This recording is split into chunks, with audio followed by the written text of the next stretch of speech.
In the city lights, we shine so bright. All year in the month, we're in the limelight. Sharing stories on our podcast every night.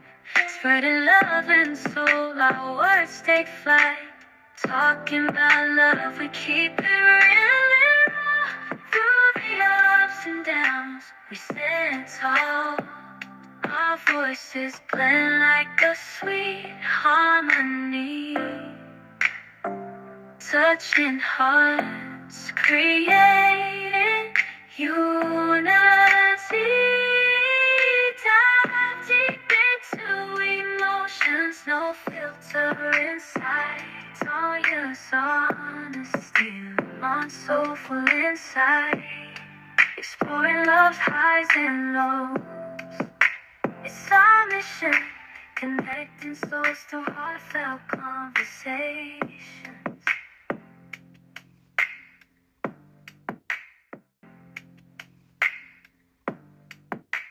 What's up, visionary? What's good? Welcome to another episode of Visions of Love and Relationships. We are so glad you're here, Yes. and we hope you're doing well as usual. Yeah. What's up? Yeah. What's up with you? up? Another week? Another week. Another day. Another dollar. Okay, and some people might say another day, another struggle. yeah. But you don't say that. Yeah, no, don't say that. Okay. That's power in the tongue, okay?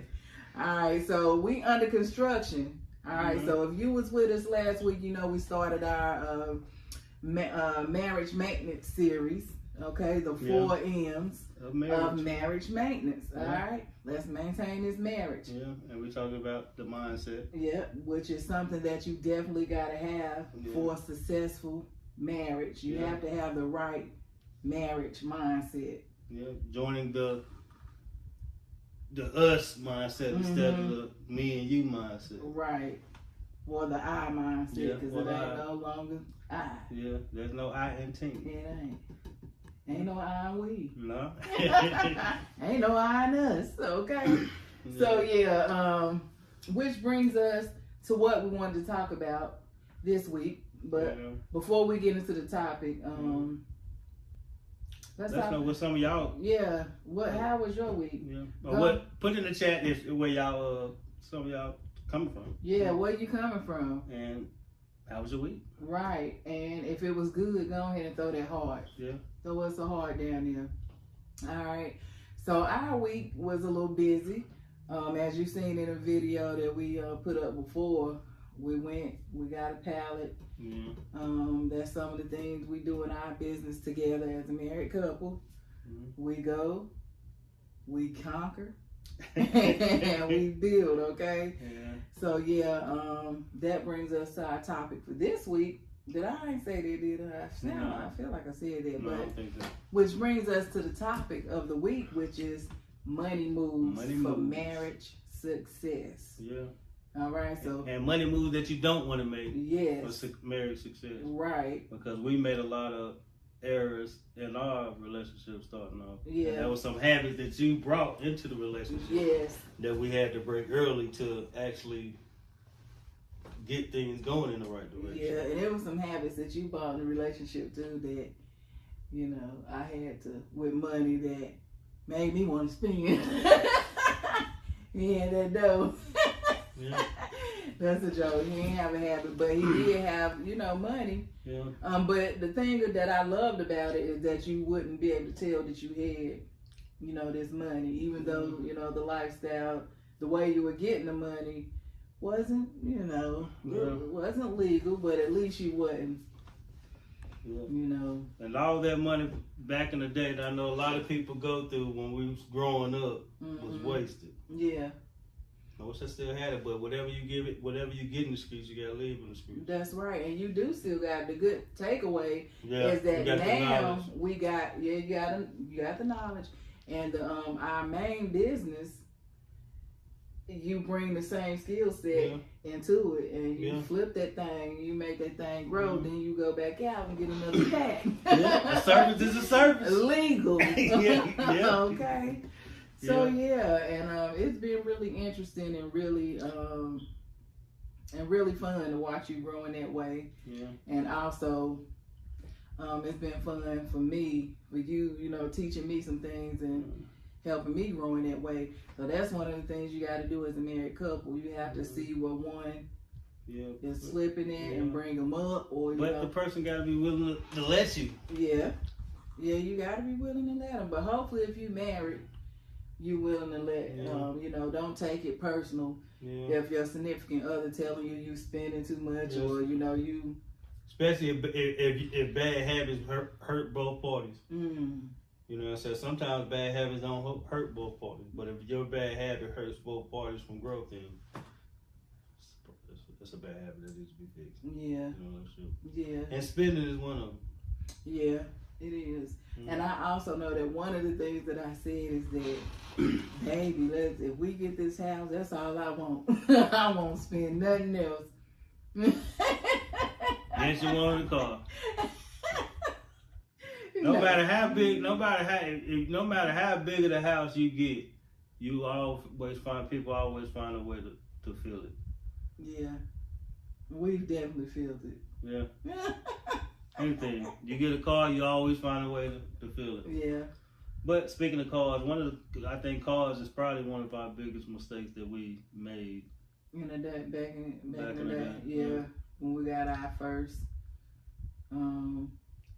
not lease. It wasn't a lease. No, it wasn't a lease. It was more like just making payments. Yeah, a car from the dealership. Yeah.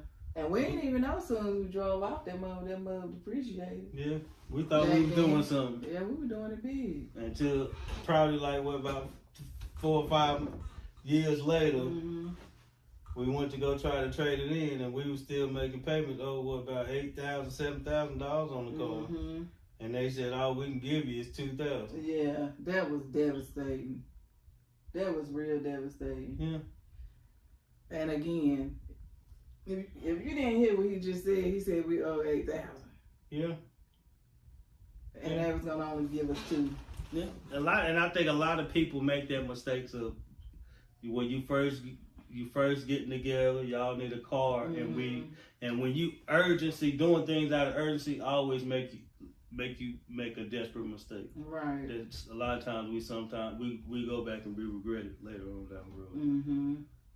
Well, when we got together, I had a little car. Yeah. I had a little car. Yeah. That you wrecked. Yeah, I like the car. And then we had another one, another van. And I think it was just a battery on it. But back then, you know, we just didn't know. But you know what people say, I need a new car. And then we end up getting a new car. Yeah. But I'm going to tell you the funny thing about that car, though. It almost like we were supposed to get it because a voice came to my head and said, Uncle Mick. And after it said Uncle Mick called me like 5 minutes later and was like, come on down here, see can you get a car. He ended up not getting the car, but I got approved for the car. But you know, later on to know again, like we had $8,000 to pay and you know, and we can only get $2,000 for this car. It was like, wow, was this a blessing or a curse? Anytime I think it's a curse, anytime you buy something, then as soon as you buy it, you're already underwater. Yeah. That don't make sense. Yeah.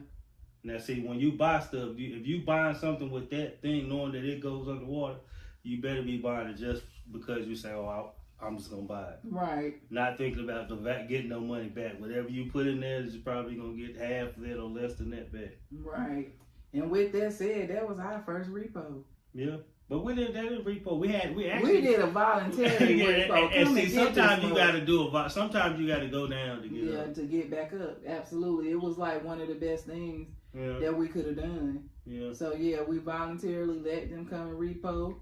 We went without a car for, you know, probably about a good, about 4 months? Yeah, a little bit, yeah. About 4 months, and then we saved up. Yeah. Went and purchased 2 twin cars. We bought Lincolns. 2 cars straight out. Yeah. And this is when we start getting wise with, you know, as far as cars go.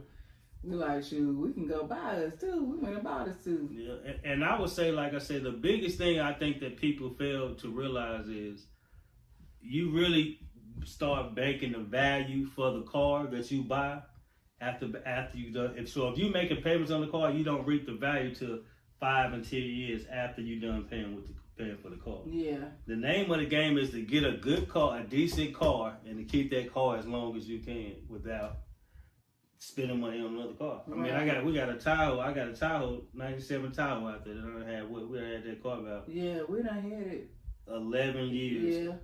Yeah. It's been a long time. Yeah. We had that car 11 years, and here's why I bought my Tahoe, 97 Tahoe. Our first vacation, our first trip with the kids, we took the kids down to Disney World, and in 2011 we took the kids down to Disney World. 2011. And we rented a car. And I think it was a Suburban. We rented a Suburban. That Suburban was $900. Probably almost $1,000 for the week to rent. Yeah. And yeah, it was. And we, at the time we didn't really pay it any attention. But then, we started taking trips, and we like, shoot, you see the Tahoe. The Tahoe was like, what, 25 or something? How much was it? $3 something. Yeah, the Tahoe was $3. We sent the Tahoe, it was $3,000. Yeah, and we like. So that next year we bought that Tahoe. Yeah, we like to take trips. So we might as well buy us a car because that's like 3, 4 times in that rental. Yeah, and I say that to say because sometimes we think that renting a car is the easiest option. When I did the math on that, we paid $3,000 for that my Tahoe. We have been to Florida in that Tahoe probably well over 20 times. You think 20? Yeah, I said, yeah. That's why I said over 20 times. Yeah, I mean, because we done been to Florida over 20 times in that Tahoe. Yeah. So that Tahoe, and I bought it for specific reason to go to Florida when we take our trips. So in our third trip, that Tahoe paid for everything else. Yeah. And that Tahoe cost me no expenses to repair during the first couple of years. So in that first 3 years, that Tahoe, everything else after that is good. Yeah. So when we look at things, when we start to spend our money, I think the wisest thing we can do is, if I make this purchase, what's my ROI off this? Because everything we gotta make ROI. Right. Yeah, and y'all, and we started this in the projects. Yeah. Okay, so we had a timeshare. Yeah. In the projects, we was thinking of the future, but we was still in the projects. But we was living like, life is golden. Yeah. And so by us taking those seeing it before we got there. Right. And so by us taking those trips and putting that kind of investment in a timeshare, we could afford it at the time again because we was in the projects. Yeah, you hood rich in the projects. Yeah. Like many people living in the projects. Mm-hmm. But going to those trips and then coming back to the projects, it gave us a better mindset. So not mindset, but for me, it made me not want to come back home to the projects. You build that disgust of coming back to where you was, and then you gotta step up to expectations. Right. You gotta step up to the plate. Yeah. And not only that, it was so peaceful. It was so peaceful on vacation, and then to come home and it's so rowdy. Yeah, a whole different vibe. It was a whole new feel. So that right there, I'm like, I want better. Yeah. So, if you in the projects, we love the hood, but if you want to get somewhere else, go somewhere else. Go outside of your comfort zone. Invest in things that's gonna push you forward. In the future. Yeah. Like that same timeshare, we end up paying it off when we got to the house. Even getting exposure, like but look, it's an investment. Yeah, it's a good investment. Yeah. We paid off our timeshare before we got our house. Yeah. Well, I think we paid it off when we got here. Yeah. But still, it's an investment. It's something that we got that we paid off. Yeah. So you don't have to wait until you get your house. Yeah. To get started on investments, So that's a good thing. And also, if you're living in the projects, check out the family self-sufficiency program. Yes. Okay, a lot of people might not even know about the family self-sufficiency program. But I was in it. I got into the family self-sufficiency program They sent me to home ownership classes and what else? They paid for me to go to school. Yeah, they set you up. The Family Self-Sufficiency Program, yeah, they set you up. Yeah, I had an escrow account that every time I paid my rent, the money was going to that escrow account for me. And I think that's might be one of the biggest things about that. And I heard somebody give like a negative thing, like they'll put you out when you get up, and the social workers and all them behave. Yeah, that's true, but the Family Self-Sufficient Program is a program that you can get into, and a lot of times, most people, if you working inside living in government assisted housing, then you automatically gotta pay rent when you're working. Right. So if I'm paying rent when I'm working, why not join a program that let me put all my increase? Let's say if I move inside of the Greensboro house, the housing authority place, and then I got a low income job, and all of a sudden I get a better job, and then I'm paying rent. That whole increase in rent that you pay, they say goes to escrow. Yeah, and it do, as we seen. So it's like a government assistance savings account, and I heard the girl like she's like, don't you might as well invest in yourself. This is a government assistance savings account that you got to pay rent anyway. Right. So all you got to do is say, yes, I want to sign up for this program, spend probably about 5 and 6 hours to do the little thing that it takes. Yeah. And now, instead of you just create some goals. And now, and that's all you got to get in the program, create 3 goals, that you choose that you got to work towards, and then your rent, all the increase in rent that you, let's say, like I said, if you got a job and then you get a higher paying job, that increase in rent goes to your escrow. Yeah. And naturally, it's like a crazy thing, because naturally you got to pay rent anyway. Naturally, when you get a higher paying job, your rent will increase anyway. Only thing is, it's not going to your escrow; it's going to be going straight to them. Right. So it's like, but that's one of the hidden gems that people don't understand, that the Family Self-Sufficiency Program provides, is available to a lot of people that's in low income housing. Yeah. And just a quick disclaimer: this information is for informational purposes only. And you can check it out. Yeah, check it out yourself. All you got to do, whatever state you in, type FSS for your state, Family Self-Sufficiency Program. Self-Sufficiency, or FSS is what they call it. But type that in. You know. Yeah. We ain't getting paid to say that or anything. I really went through it, so I know that it really worked. Now, with the home ownership program, I didn't go through with that to get our home. We ended up, doing it on our own. But it do let you talk to you about credit. They talk about a lot of stuff there. So I definitely recommend it. Yeah, I recommend it, because when we left, we ended up getting a good stipend. Yeah, about $6,000 out of the rent that was claimed. So definitely check into it. Yeah, because if you pay rent, you're gonna pay rent anyway. Why not go through a couple of hours, set some goals that you need to reach anyway, to get some of your money put inside your own account, and then when you complete your goals, you can use that money to see fit. Maybe buy a house or whatever, or maybe furnish your house. Yeah. So let's touch these cards one more time before we jump off this subject, because I want you to know that you have to. Now, this is kind of mindset. Yeah. You have to not worry about how people see you in your car. Like, I gotta get this, I gotta get that, because I gotta, look this way on social media. I gotta look this way, out here. I gotta ride clean. Yeah. No. And especially if you can't afford it. Yeah. And the average person spends so much on cars. Most people don't even go nowhere. But you got a car that you making $700 a month payments on, and all you do is go to work and come home. Might go over your mama house on the weekend. But other than that, you barely driving the car 200 miles a month. Yeah. And we paying $700 over $1,000 a month for a car that we barely drive. Yeah. Every car that I got out there, like I said, my wife got a couple of cars. Oh, you gonna blame it on me? She got her car that she like, but I'm really all my cars is meant for work. Yeah, and there's a couple for sale. Yeah, so if you need a car, get at us. Got a car for sale. Get at us. Y'all got 2 for sale. Yeah, only 2. Yeah, 2. Yeah, 3.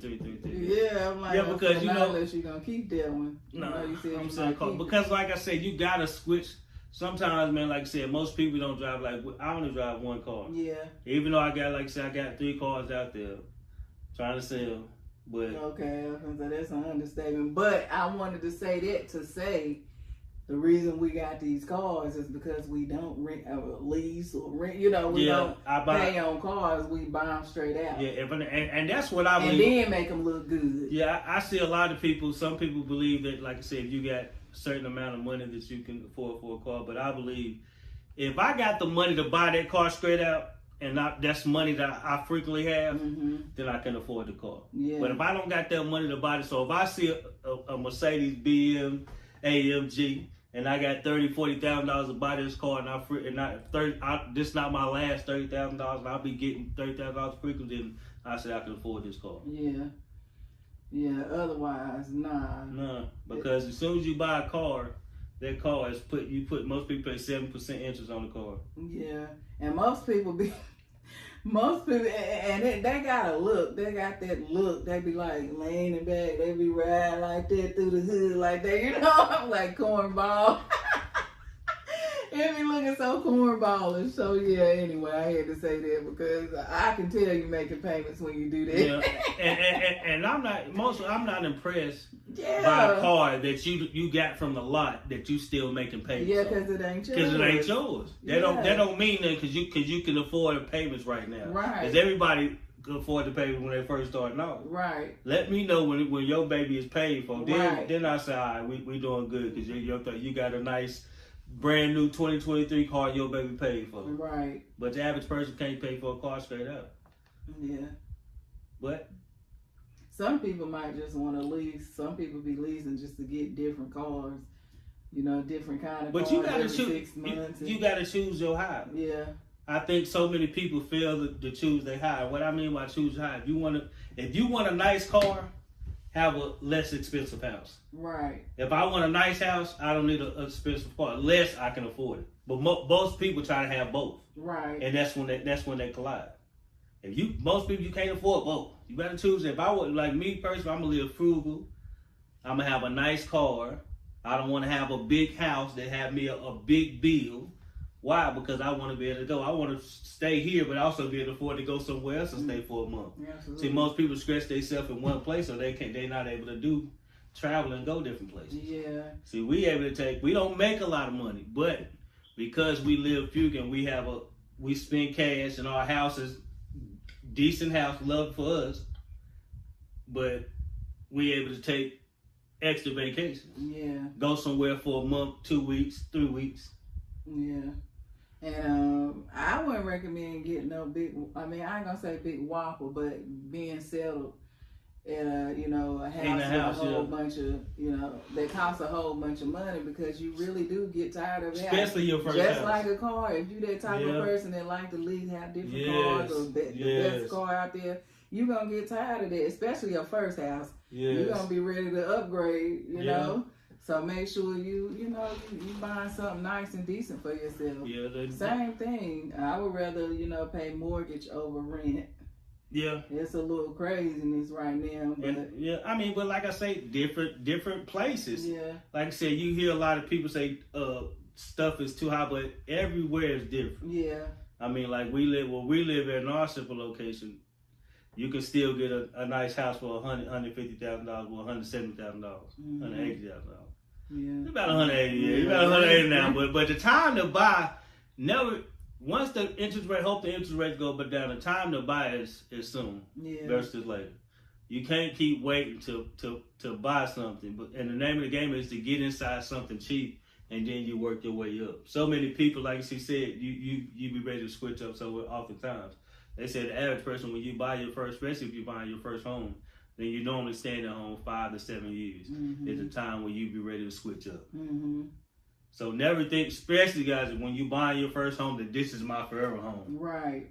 Even when you buy your forever home, you be like, man, forever, never. The kids are gone now. It's time to go. Now it's time to sell. So you gonna always never get complacent or settled in a house, because no house that you get is gonna be your forever home. Especially when you're young, the way we are now. Everybody right now, we looking at stuff, so we always be like, well, I need something new, need something big, need the downside, need the upside. Mm-hmm.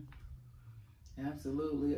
Just to throw this in, another rule of thumb, just a quick little key is to, if you are gonna buy a house, make sure you do your due diligence just like you would do on a car, okay? Because you don't want to be at a house even for a year that's not really, you know, the area, you don't like it. I mean, you got to do your research on a lot of things. Check for pedophiles, check, you know, check the schools that your children gonna be going to, you know.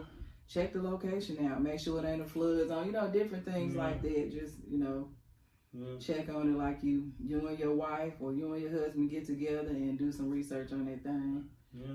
And buy under value, man. They say the best way, I'm about to give you game right here, this free game right here. The best way to buy a house is at least 70% under value, man. Yeah, it gotta make sense. Gotta buy your house on the value, because like I said, we moved, when we first bought this house, our first house that we bought was one that we bought for cheap. Now the house have went up over about $200,000 in the course of 7 years. Yeah, so that was a good buy. That was a great buy. That was a great buy. Yeah. And make sure, wives, that you include your husband if you are searching for a house. You know, communicate that to your husband, because I was searching. He knew that I was searching, but he wasn't really into it. But the day he sat down and got into it, he found our house. And I was so shocked, because I had been doing so much looking and I didn't find nothing. I found some, but, you know, we got outbid and different things. But when Lamont sat down and his first day and found the house, I'm like, man. But that's because most women, when they shop for houses, they shopping for the looks. No, I didn't see. I would have bid. See, when I shop for a house, without even knowing first guess, I shop for a house. As number one, I want to pay less than the house I see the house going for. I don't want to pay, if the house at 88, valued at 88, and you paying 86 or 87. I don't want to do that. I want to see the house valued at 88 and I'm paying 70, or valued at 150, I'm paying 100. Right. That's a good deal. Right. And then you factor anything else in that makes a good deal. Then you pull the trigger. Yeah. Another thing though on the houses is, you don't want $1 million houses, you don't want $1 million tax bills. Yeah. Think about that. Think about that tax bill that come every year. Okay. And in some places it's like 7%. So you're looking at a 7% on a $1 million house. That's about $7,000. Yeah, that's a lot. Maybe more. Yeah. Yeah. And that's the taxes, and that's coming out one wop. So think about that. Think about it. I always think about the tax. And the extra expenses that do come with the house. So I mean, so if you buying a house for and your payments is $1,000 or so, then count on it. Actually, the real cost is probably about $1,500. You always got to factor in another 40% on top of that to factor in breakdowns and stuff. Yeah. So nothing is the cost that you see. I know Dave, that's one thing people don't like Dave Ramsey, but Dave Ramsey teaches one of the things about inside the saving is your auto car loan, because your car will break down, so you need to be saving money up for your car to break down. It's gonna happen. It's gonna happen. Your car will break down, and the reason why it's be such a burden for people because they didn't prepare for something that's gonna happen anyway. Yeah. So and that's like for everything. That's for everything in your life. Some work things. One thing we know for sure that the rain will come. Yeah. This we know for sure, as the song says. This we know for sure. This we know for sure. So tell me, baby. Can you stay away? For real. All right. So yeah, that's free gems. Free gems. If you liking it so far, go ahead and comment. Drop us a heart. Yeah, share Share it, yeah. Let somebody know we out here live. Yeah. Okay. So another thing that I think that that needs to happen in a marriage for money success is communicating. Yeah. As you know, wife and husband communicating about money, you know, and making a plan about where the money goes, you know, and this might seem simple and sound simple, but a lot of people don't do it. One person might spend more, you know, one person might not be might be high. And money infidelity. That's money infidelity. Money infidelity. So the communication between you two is very vital for marriage success. When it comes to the finances and just spending habits, period. Yeah. If you want to grow, then you got to show. Show where that money going. Yeah. So another thing is husbands. Because I'm saying husbands because husbands let your wife have her days, you know, of spending. Not too much, but again, something that you guys communicated. Spending allowance. You know, like spending allowance. See, he got the words. Spending allowance. Because we need maintenance. And this is the maintenance series. Okay. Some of us want to get our nails done. Some want to get their hair done. Sometimes, you know, might want to get pampered, might want to go get a cute bag. I ain't saying excessive wives, but you know, just give us some allowance. All right. And what do you think about the bank accounts? You know, they say you should maybe have one for allowance, like an account for allowance, one for like the bills and stuff. They said, what was it like? Three different ones? Like a his and hers and ours, and then I mean, you should automatically go in there, but you can't put too much on too many folks. You need to have a money, bank accounts going to different places. One going for the account to pay your bills. I think you can go to the HR if you're in a job and go to HR and get them to split your money up with 2 different bank accounts. Really? I think you can. Oh. Okay.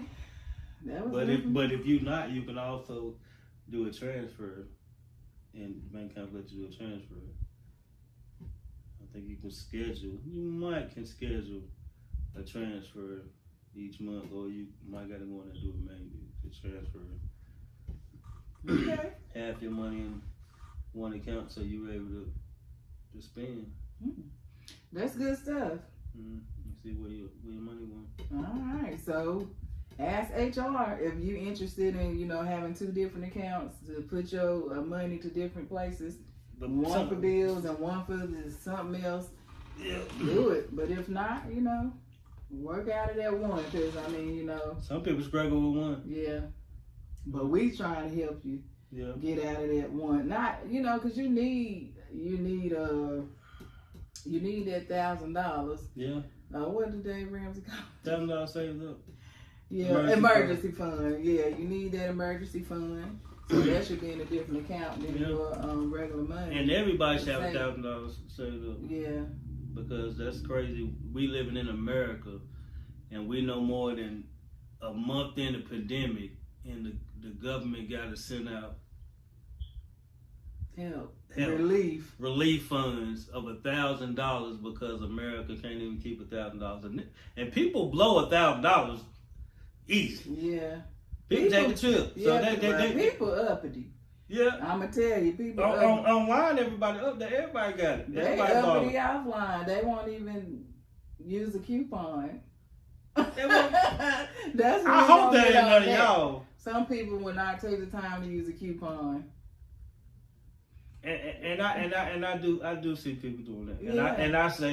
And I see a lot of people they be like, keep the change. I be like, keep the change. Yeah, no, especially you give them to a store. You talking about keep the change. You got on a McDonald's uniform. Talking about keep the change. Keep the change. At the store. Do you know that change? I got probably about $100 worth of change in there. Yeah. Of keep the change. Yeah. And you know, at the store, sometimes they don't even give you your change. Yeah. They think you're so slow that they don't give you your 2 cent back or your penny back. They'll put it right in the cash register. You've been there and walked out. But here's the thing: 100 people. If I get a penny from 100 people a day, that's $1. Yeah. That's $365 in a year. For some people, that's a whole car payment. Yeah. That's why I say things add up. We don't realize how quickly things add up. But just like that transaction in the store, you say it's just a penny. Yeah, it's just a penny. But that store clerk, if I'm getting a penny, and most times it's 2-3 pennies. Mm-hmm. But if I'm getting at least a penny, by the time I hit 5 people, I'm getting 5 cents. I'm getting a penny from every customer, and it's 100 customers at least that come in there, right, or more. Then that's $365 extra I get a year just off that little change. Yeah, and if we telling you this, it's because we done experienced it. Yeah. I remember my baby came home like, the man at the store tried to keep my change. Oh yeah, give me my change. I need mine. Okay. Because I got a piggy bank too. Like I said, I got $100. I got $100 worth of change in there from keep the change. Right. Now I keep the change on my credit card and stuff. I do the little round up to the people and stuff, the needy and stuff. Yeah. I do that. Yeah. But when I go to spend $1 bills, I need my change. Okay. Because that adds up. Yeah, so watch them little side stores. Another thing that we implement into our marriage, yeah, and into our daily lives that help us, maintain the lifestyle that we, have adapted to, is we use, like, when we go out to eat, we have coupons. That's why I'm saying some people won't even take the time to use coupons, but you don't know how much you can save during the year. If we're not using coupons, we're using the apps. Yeah, McDonald's app. Yes. Don't eat McDonald's that much. The only thing I eat from McDonald's is a frap, y'all. Yeah. And I'm sure most of y'all buy that frap. Yeah. And we they pay probably do. Yeah, we pay what, $2? We pay $2. We get $2 off frap when I buy a frap. And should we just bought one with the McDonald's points from using our $2 frap? Yeah. I think it's insane that people still go through the drive-through without using the app, because things are so much cheaper. They give you points for doing the things I'm gonna get doing anyway. So if I'm going to McDonald's, like we're going to McDonald's, I'm already going there. It takes me the same amount of time that I place my order with them as to me to do it online and that. Right. As soon as I place it, I can go there and give my number and my order's ready. But this time I get points, and points add up. Like I said, we get free food probably, I would say, at least about every other week. Yeah, because not only do we do the apps, we got a entertainment book. Yeah. That book costs $30. Yeah, every time we eat out, we got a little restaurant book, and we actually get 2 or 3 of them a year. Mm-hmm. And inside this restaurant book, we just took for Mother's Day, took my mother out for we went to a Mexican place, so we went out to Mexican. Mm-hmm. And we got drinks and big fajitas, and we got a Texan ACP. A Texan ACP, yeah. And then I had the chicken ACP. Yeah. And I had me a little virgin. Yeah. Drink. Yeah, we each had a drink, and I didn't pay no more than about $80. Mm-hmm. But that was good. That was good because we had a coupon. Yeah. And then we went back the next day and used my coupon again, and we paid $20 again. Yep. For 2 fajitas. Mm-hmm. She got a chicken, I got a steak fajita that would have normally cost $30. We paid $20 for that fajita because it was $12 off. It would have been, yeah. And we had to eat anyway, and the Mexican was good. So we went back again, spending the money that we was gonna spend anyway. But the only thing about it is we got $12 off. Mm-hmm. So taking little steps like this can definitely save you a lot a year. Yeah. You know, and it's what's it called, attraction dope. Yeah, attraction. Yeah, each city has one, and I guarantee you look inside that book. I guarantee you'll get your money back in 2 purchases. Yeah. Because we, like I said, we done did the China, when we did the messenger, that was $12 off. And the book didn't cost nothing but $25. So there you go right there. Just 2 purchases will get your money back. That's one of the biggest things that you're going to save on is your car payment and eating out when you out here trying to build wealth with your spouse. Absolutely. And we also do fetch. Yeah. We also do man. Get upside. I mean, you know, everything you can do, do it. If you're going to go out here and buy some of this high gas, why not get money back? I do. Yeah, we do use the Fetch app. We can actually put all these links up under here. We're going to put all our money-saving links up under here in this email. I'm going to do the research. And not the email. And inside this video. Inside this video. Yeah, wherever you see this, since it's live, we might just comment. We might have to comment it. Yeah. Well, I put it inside the description because we gotta get it together. Okay, so we're gonna put it in the description. Yeah, you have to come back to the check video. It out. Yeah, for real. I gotta get the stuff together. Yeah. Man, and that is a good tip. What we telling you are good tips for marriage, success, money, success, marriage, and this is just a quick dose, man. Yeah. For real. Just if you listen to what we just said, I guarantee you the next month you're gonna save yourself at least $50, $60, depending on how much you eat out, man. Yeah, I would even do this though if I'm single. If you single, get the book. You can still do this. Yeah. Get upside, get fetch. Yeah. I mean, you getting stuff, especially with the book. They got so many buy one get one free. You got 2 days worth of meals. I know some people like, I'll eat leftovers. Get over it. Yeah. Eat you some leftovers, okay? So we hope this helps, man. And we hope you take this information and actually save some money, man. Because you save some money in one area, you can put it in another area that can actually make money. Yeah. Because it takes money to make money. It sure do. Yeah. So, to wrap this up, make sure again that you're communicating with your partner about your money, where it's going, where it's not going, what it's doing, what you making it do, you know, what you want to do. All right. Also, what else we say? Make sure that you're not impulse buying on cars and houses, and you know, because it's very easy to get caught up in the renting, leasing game. You know, is on cars. It's very easy. And the last thing is stop overspending on that food, man. Oh man.